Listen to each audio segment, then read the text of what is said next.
ဒွန်မောင်းလေစိမ့်မှရောသူဝနာဘူမီလေစိမ့်မှလိုပဲဈေးသက်တာတဲ့ဖူကော့ရှိလာလို့မေးကြတဲ့သူတွေအတွက်ဖြေပေးရရင်ဒွန်မောင်းလေစိမ့်မှလည်းသူဝနာဘူမီလေစိမ့်လိုပဲဖူကော့ရှိပါတယ်ဘယ်နေရာမှာလဲဆိုရင်တော့ဒွန်မောင်းလေစိမ့်ရဲ့ domestic terminal ဒုတိယအထက်ရှောက်လန်းအဆုံးနေရာမှာရှိပါတယ်ဗျရှောက်လန်းအဆုံးနေရာက 7-Eleven ဆိုင်ကိုကျော်လိုက်တာနဲ့ဖူကော့ကိုမြင်ရမှာပါဒီဖူကော့ရဲ့နာမည်က Magic Food Park ပါဆိုင်အများကြီးတော့မရှိပါဘူး15ဆိုင်ဝန်းကျင်လောက်ပဲရှိတယ်ဆိုပေမဲ့အစားအသောက်စုံတယ်လို့ပြောရပါမယ်ထမင်းဟင်းတပွဲစာကိုဘတ်60-80လောက်ကနေစပြီးတော့ဝယ်စားလို့ရတာမို့လေစိတ်ထဲမှာကတော့ဈေးတက်တာတဲ့နေရာလို့ပြောရမှာပါဗျ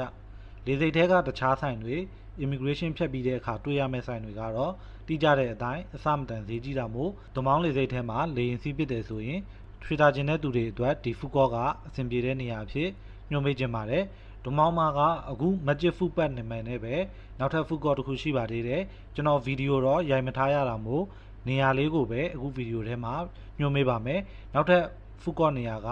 International Terminal ရဲ့တပတ်ချအထက်ကနေဆက်လေကားနဲ့တက်သွားရတဲ့နေရာမှာရှိပါမယ်ဗျအဲ့ဒီဖူကော့ကလည်းဈေးသက်တာပါတယ်နိုင်ငံတကာသွားမဲ့သူတွေအတွက် International ဘက်အချမ်းမှာဖူကော့တစ်ခုဖွင့်ထားတာလို့ပြောနိုင်ပါတယ်ဗျ